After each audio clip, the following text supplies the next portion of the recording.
everybody, and welcome to the Life and Listings podcast. I have Andrea Ferry Daniels, who I met very recently, and I'm super excited to share what she's doing for us, or doing for agents. Share a little bit about what you're doing and your business and all that exciting stuff.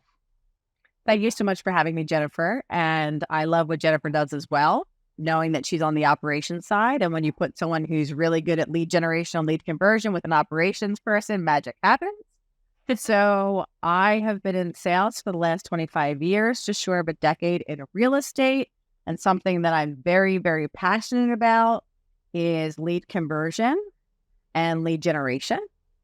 And it's led me to be very successful in every sales position or relationship management position I've had, because I would pick up the phone to make the call.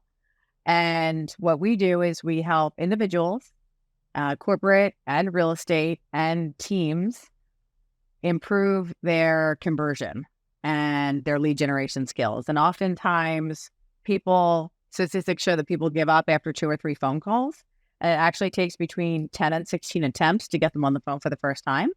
So when I started this business a number of years ago, I made myself an inside sales agent, a cold caller, and I started to look at how many contacts, or dials, I should say, how many dials and then contacts it would take to convert a lead. So if I knew that it took 10 to 16 dials, I would just keep going. You don't take it personally, thinking, oh, this person doesn't want anything to do with me, and making up all these stories in my head. So I started to get super nerdy with lead conversion and what affects those numbers, whether it be a contact management system, emails, text messages, phone calls, and even deeper than that, it's what we're saying on the calls I started to really nerd out about. So that is what I do. I have an accelerated lead generation and conversion company. I feel like I manifested you about a year ago, and I tried to find you and I couldn't find you. And then I heard you speak recently and I was like, I need to know this person. I need to know exactly how she can help so many of our clients, because being in operations, we told you this before, a lot of times our clients are like, hey, help them do this thing. My staff's not the right person to do that, because, we're all operations people. There's a reason why we're not agents. Talk to people? No. Right? I'm like, no, we're just not the best person. So I was so excited to hear this. So tell me a little bit about what you're doing and like how you work with these agents on their conversion. Sure. So oftentimes, if I'll give you 2 different examples. One example is I'm working with a team in Texas, and I train their inside sales agent. And because their CRM recorded the phone calls, I had a chance to listen to the agents. So I went back to the Rainmaker and I said, hey, listen, I think you could spend some time with your agents working on conversion, because they were great at talking and they needed to, and being question answers and leading, I call it leading the witness. They needed to be really good in the first conversation, asking questions, shutting their mouth, and holding space for the person who they were talking to. So the first conversations really need to be fact-finding about the person that you're talking to, because it's based on their agenda and not yours. And oftentimes when we want to convert leads or we're on a commission basis, we're following our own agenda and we don't really realize it. However, in order to be able to persuade people or get into a relationship with them, we have to be focused on their agenda. So with teams, we do team coaching, and we do data analysis of the data that they have in their CRM. That's where I like to go find the gold. With individuals, we have a separate program that's a 12-week program where we put them through lead generation and conversion training. So it's understanding their personality profile, understanding what questions that they're asking, helping them understand where they need to spend the largest amount of time in the conversation. And included in all those programs is daily script practice. So I would say the real magic happens on my script practice call every single morning from 8:30 to 9 Eastern Standard Time. And I let people come in. I probably have 50 people who are invited. Probably same 10 people show up every day. Yeah. That's where the magic happens. If you said, hey, Andrea, I'm trying to convert this lead and that's where I'm stuck, you will literally get a real live answer that will work. Right? So to answer your question, working with teams, working with individuals on lead generation, lead conversion. Do you see, because you're tracking all these numbers, are you seeing a big correlation to people that are converting on a high level to those people that show up to script practice? Funny that you say that. Yes. So with one of my teams, the gentleman who we have a very open relationship, he's open to feedback. He started showing up out of the whole entire team. And then the team started to notice that his numbers were better and he sounded different. Then other members started showing up. And we're seeing the results. And I'm tight with the operations girl. So we're in the back end of Sisu, which is the one that they particularly use, seeing what they're tapped into and looking at their numbers. Because it's one thing to say, hey, I'm really great at lead generation and lead conversion. It's another thing if my clients are seeing success. So I felt like I need to make sure that I'm tracking the numbers. So if someone wants to work with me, they see the success that we're having with other people. Because it's one thing to say you're an expert. It's another thing if someone else has a result and says you're an expert. Third-party positioning. Let's dig into the numbers. So, I would say almost all of the people listening have some sort of CRM. There's some sort of data they can pull out of the back of somewhere generally. So what numbers are you looking for? What needs to be tracked? Sure. So what I like to, and me becoming so anal about this, it started when I became an ISA because I wanted to lock down the process between the first phone call and the appointment held. So I knew that's what I could control. And it got to the point where I said, hey, once you meet with Jennifer, if you like everything she has to say, she'll have all the paperwork to move forward. And then I would go on the listing appointment to shadow the agent in the state that I could at the time a few years ago. And we would go in, we'd walk around the house. They look at me when I was with the agent. I wasn't the agent, right? They look at me like I knew something about the house. And we'd sit down at the dining room table and we'd sign the listing. So I was like, okay, so a lot of things happen on the front end. Yeah. So if there's a team where the agent's setting the appointment, which is our team in Texas, this gentleman who was the first person coming to script practice, he set a ton of appointments, but they weren't held. Why weren't they held? He wasn't building that relationship on the first phone call. If you and I have a really good phone call, I'm going to feel guilty. Pack the bags, here comes the Catholic guilt. I'm going to feel guilty if I no-show you. Versus if it's a 2-minute phone call, you're not even a thought in my mind, oh, who cares about that girl? Or I'm not going to show up on that. So I became fanatical about the first phone call, always having a next step, making sure when I set the appointment, they're going to get a text message and an email, like Google Calendar invitation. The day of the appointment, I'm going to remind them. I'm not going to confirm. It's already confirmed. Just in the doctor's office, I'm reminding you that we're going to have an appointment. And I'm booking that appointment within 24 to 48 to 72 hours. Okay. And on that initial phone call, I'm giving that person what they need. Yes, I have all these LP mama, location, price, lender. A lot of times I'm like, you're pre-approved, right? I need to say, I'd be like, Jennifer, what's your experience working with a local lender? Have you bought or sold real estate? So in the initial call, instead of just getting what we want out, what we need to understand is people's past experience. So when I became super nerdy about those numbers, it was how many phone calls did it take to get them on the phone, paying attention if they were a phone caller, a text messenger, or an emailer. Let's match their communication style. How quickly that appointment was booked. Did we call it in the first 5 minutes? If the lead came in, speed to lead. If the agent called it more than 4 or 5 times. If the auto plan sounded like an auto plan or like a human, what were we asking them? Mm-hmm. We write it ourselves. Is it an automated one that came with our CRM? And then when we track the numbers, all those numbers from appointment set to appointment held to appointment signed, if I can track all those things, I can see where there's a breakdown in the communication. I can see where the agent might need help converting. Usually, a lot of the time is me saying, all right, Jennifer, the next step is, if I don't have a next step, whether it's on a phone call or an appointment, I might not get that person back on the phone again. Yeah. Because I never told them what the next step is. Or I might not ask them what next step they felt comfortable with. So as much as real estate people fight it, and I fought it myself in the beginning, I didn't like tracking my numbers. It was very powerful to see it only took 30 dials for me to get an appointment on a pipeline like a nurture lead. And if I was circle prospecting, it only took me 75 dials, not contacts, dials to get a lead. Yeah, that's very, very powerful because I know how hard I need to work. Yeah. So sometimes I could just get things done in an hour. Well, if I only need 1 appointment a day. Yeah. Or what if I went 2 appointments a day? And don't discount your pipeline. 80 to 90% of your appointments are going to come from your pipeline. Absolutely.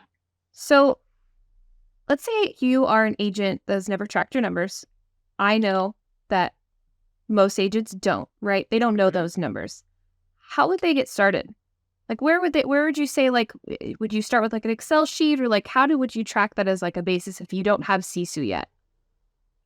So I would even go one step backwards, the work before the work. I would say, Jennifer, it looks like you're going to doing some lead generation. What do you enjoy doing that's lead generation? And you might say, I like going to networking events. I like door knocking. So I would pick a lead generation pillar that someone likes naturally doing, because then they're going to do it. Okay. Okay, that's number one. Because a lot of times you'll be like, oh, call FISBOs, call Inspires, call this, call that. So let's find a lead generation pillar that you like, because if I'm going to ask you to count it and say you like going to networking events, you're going to tell me you collected 10 business cards and had 10 really good conversations. Yeah. If you don't like it, you're going to be like, I don't know, I dialed a handful of people. So if you're a brand new agent and you don't have a CISO or a backend to track it, I would use Excel. Okay. And I would start with calling, depending on what lead sources you have, calling 5 people a day. 5 people. 5. That's it. It's right there. How simple. How simple. But we know that nobody does it. I love that, because I feel like I listen to so many trainings, right? Because most of our teams don't have a U. And I'm listening to what they're telling the agents to do. And they're like, you're going to circle prospect around this listing. And they hate it. They're not good at it. But I know that agent is really good at doing door knocking. So you're saying start with that so they can get confident probably on conversion, right? Get confident talking to people in their strength zone. And when you're circle prospecting a neighborhood, a lot of times it's who do you know who's looking to move to the area. I'm looking up the absentee owners, asking them if they're looking to add to their portfolio. Yeah. We have a new listing up the street. And if they say, heck no, I don't want to add to my portfolio. I don't want to be a landlord anymore. Then what angle am I taking? There's always an angle. So yeah, so it's helpful if we put real estate professionals in their strength zone to succeed, whether that is playing golf, going to a dog park, doing something in the SPCA, whatever their strength zone is and their passion, their community and life, have them lead generate there. They'll be a lot more successful. And they'll get a lot more leads naturally, not cringy. Yeah. Yeah. Then faking it and then sitting there practicing a script when they know that they hate doing it. I know when I was an agent, I hated cold calling. I hated people hanging up on me. It actually physically affected me. But I can go door knock all day long, because most people aren't going to slam a door in my face. Because I'm just usually this little girl on their doorstep, and they're like, what's going on here? What's wrong with this situation? Or funny. Or if you're prospecting, my mindset, Jennifer, is it's not cold calling. I'm calling for a reason, because I'm telling people what's happening in their neighborhood, and we're just not friends yet. They would absolutely like me if they met me. Yeah. So that's my mindset. I've made, by the time I get off a call, I'm literally best friends with people, because my mindset is either I call them or someone who has commission breath who's doing this and doesn't really care is going to call them. And I would rather I call them with my team who I know is going to do the best job possible for them. So that's the mindset I had with it. Awesome. And on your morning role plays, are you helping them with role playing in their specific situation? So they're like, hey, yesterday I went and door knocked, or I did an open house, and you're role playing through that with them? Yes. Yes, exactly. So we have role play cards that we do, and we do have different situations. So I do have a role play deck, which is great, that I use. And I encourage them to give me a specific situation to role play through. The reason I say that is if someone says something, I say, tell me your situation, and then I want you to say it messy. So messy, it's why I want to tell them that they shouldn't hire a discount agent to sell their house, and they should hire me, because the discount agent, if they can't negotiate their own fee, they're not going to negotiate the price of their house. So I have them tell me what they want to say to their client messy, and then we turn that messy statement into questions. So if someone says, I want $500,000 for my house, and the house is worth $450,000, you could say, what's important about $500,000? What do you understand about how to price a home to drive traffic to the property and get multiple offers over asking price? So we can't tell them that we're right. We have to understand their perspective. in order for us to deliver our recommendation. And we can't deliver our recommendation until we've built trust and we've aligned ourselves with them and asked them a ton of questions. Because often we might walk away from a conversation where we're like, wow, I was right, but we didn't get the right outcome. Yeah. Is it about being right, or is it about getting the right outcome? Yeah. And building a relationship with the person. They're just going to hang up on you if they're not hearing what they want to hear. Mm-hmm. Okay. Awesome. Okay. I'm going to do this question that we do on all the podcast episodes. Okay. So what's the funniest thing that's happened to you in real estate? Okay. So one of the things I pride myself on, Jennifer, great question, is that I'm prepared for just about any objection or any phone call or any student's going to throw at me. And I always think I'm really, really prepared. And I'm rarely speechless. I do talk a lot. So in the beginning, I may or may not have listened to my original coach. And I would love to say to people, how are you doing? Because otherwise I felt like I was steamrolling them. And it led me to somewhat success because I was friendly. However, it's better to have an opening fat question and tell people why you're calling. So when I was in my old bad habit and I said, how are you? This woman picked up and she said, well, Barbara died the night before Christmas and her ashes are buried in the backyard.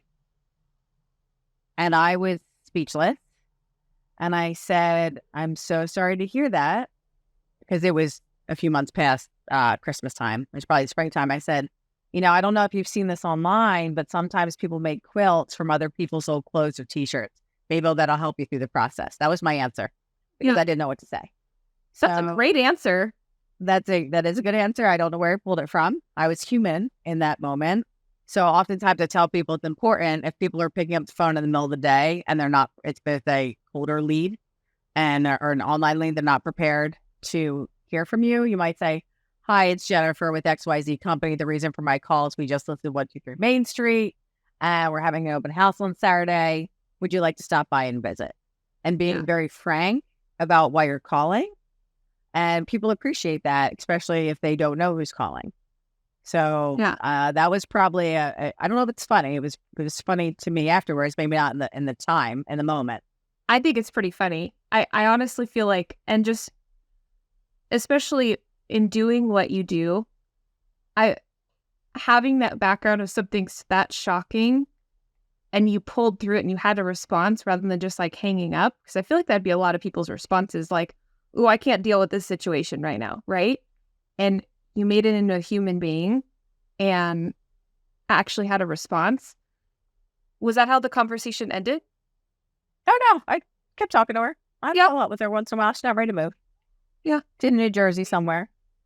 She's wife still underneath the tree. She's sad. Yeah. Oh my gosh. Oftentimes when people tell you things, what I've trained myself to do over the years, it's always like, who is this? Right? And I'm like, of course. Who is this? This is Andrea. Is this Mr. Smith? So I love literally when people are coming at you, just dancing right back with them, leaning right in. Leaning right in is my favorite. Mm-hmm. Yeah.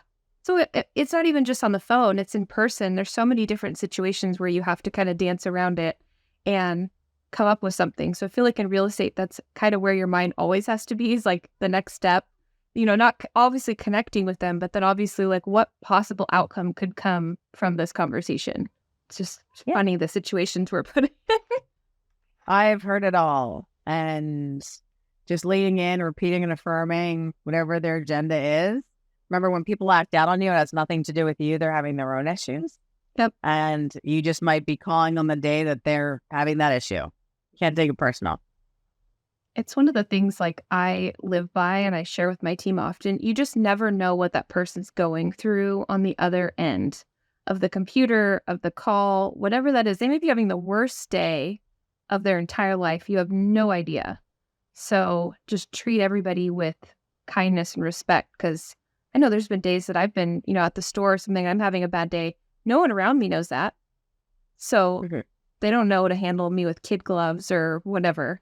So I always tell my team that. So yeah, and it's the micro conversations along the way. People don't remember maybe what you said, but they remember how you made them feel. Like if you were super one way on the phone, I'd be like, Jennifer, it sounds like you're having a tough day. Like, you can be human It's okay to be human. It's okay to not be okay. And when you lean in, because otherwise they're going to think this person's just going to hang up on me. They're just reading a script. God knows where in the world they're calling from. But if you actually just break your script or break your momentum and be human, they'll appreciate that much more. This is another funny story, actually, briefly. There's a woman who someone had referred us to her. She was in South Jersey. She picked up the phone. She goes, I don't know why he gave you my number. I have an agent. I'm going to use that agent. And I don't know why you called me, and hung up. And I was like, okay, it's fine. So I called the person back and I said, she didn't want to talk to us. We tried to give her a call. We were nice about it. And the woman actually called me back a week later. I didn't have her number programmed in. I was driving in West Philadelphia. She's like, hey, Andrea, it's so-and-so. You called me last week and I was like really mean to you and really rude. And I just wanted to say I'm sorry. And I said, this is the first time someone's ever called me back to say I'm sorry after they didn't prefer to be called from a recommendation. So thank you. She actually called me back a week later to tell me. She must have felt bad. Well, because when she was mean, I was still nice. Yeah. I didn't let her emotions affect me. I was still like, I am so sorry. Good luck with your agent. If we have any buyers, we'll bring them by. I'll let so-and-so know that you're not interested in working with us. Not a problem. Yeah. I don't change. I can't say this is not happening in my home life, but we're even. We're Switzerland. We're neutral here. Yeah. That's how you have to be. You can't let that affect you. No, you people really do that. Yeah. People do things for their reasons, not yours. And nothing to do with us. Not about us. Awesome. This is all great. I mean, is there any tip that you want to leave our listeners with, just like on upping their conversion game? I'd revisit how their teams or how they're having the conversation. So what I mean by that is I haven't pre-briefed, practiced as much as I've practiced, whether it's my own consultations or helping my clients. I've never pre-briefed this hard than I have since January. Now, I learned that from my mentor. And the worst time to think about what you're going to say is when you're going to say it. So I've done a lot of practicing of conversation. So I would encourage anyone who's listening, feel free to reach out to me if you want to practice a conversation or join my morning script practice call. But I would go, if you're on a team or if you have another agent that you're friendly with, start practicing your conversations on someone who can give you honest feedback, or practice them to another consumer that's a family member who's going to tell you if you're using lingo that they don't know or if they don't understand what you're saying. So I would take the time right now to practice pre-briefing all of your meetings before you have them, because we might be having less meetings right now if we're in a shifting market. So the meetings that we do have matter and we need to be prepared for them. And oftentimes we just show up in life without preparing for it. So I would have them start pre-briefing and practicing their meetings, their text messages, their emails, and see how many times they say the word I versus you. So some of my students have been scolded to not send a text message or an email until we've fully fleshed it out. Yeah. And there's a guy who is in Nashville. He went from a woman saying, no, I have an agent. We're good. We already picked someone, and he gave up on the lead. I said, we are not done yet. We need to stay in the game. So by the end of, it was 3 days, we were text messaging this person, being helpful because it was a first-time investor. At the end of the 3 days, she'd asked for his preferred lender, and he was following up with her yesterday or today. So I would say it's not about dismissing the lead. It's they're not saying no, they're just saying they're not ready right now. So Don't be attached to the outcome of the lead. Always be helpful and stay in the game, and practice your conversations. No matter how good you are, no matter what level you're performing at, practice the conversations before you have them with your clients. And get very clear on being able to handle any buying signal or objection they might have, and understanding their perspective before shoving yours down their throat. I love the practicing your calls with someone that's not in the industry. That's not something I've ever thought about before, but there's times where I come home and I'm elaborating to my husband about my day and what happened and blah, blah, blah. And he's like, I have no idea what you're talking about. Like, not even the faintest idea. I'm like, oh, how many times do we do this to potential leads or clients where they're like, I don't even know what you're talking about right now and why that's important? Yeah, there's already so much noise. Why are we adding even more confusion to the conversation when we don't even have clarity on where they came from or how they arrived at whatever they say before that day? Mm-hmm. Like if they've only looking at houses for 3 years, they have no idea that the 30-year average is like 7.4%. And they might only know 2 to 3 and 4% interest rate. Right? They might not have a 30-year perspective. So you say, well, over the last 30 years, they only know the last 3. Yeah. They don't care about the last 30. Yeah. They don't know, right? That's so interesting. Okay. This has all been such great tips. I feel like there's so many things like I want to apply in some of our clients, businesses, and so many takeaways that I think all of our listeners are going to have. If someone wants to get a hold of you and they need help with conversion or they want to join your role plays in the mornings, what's the best way to get a hold of you? To call me or text. Actually, I'm going to say text me. So I usually give out my phone number all the time in a group of 50 to 100. Usually 2 people reach out. So let's see how many people reach out. So that would be 484-362-8114. So I would definitely say text message me first because I'm usually on the phone. Or Andrea at Rookie, ROOKIETO, Rainmaker, RAINMAKER.com. So it's Andrea at rookie-to-rainmaker.com. Perfect. Hopefully more of our listeners call than some would rather, actually get into action. That's a big of our clients. Like they know that I'm like a big like action taker. Like what are we going to actually work on? We're not just going to talk about a million things that we're going to do. We're actually going to apply stuff. We're going to execute. Yes, I'm definitely executing on a very, very high level.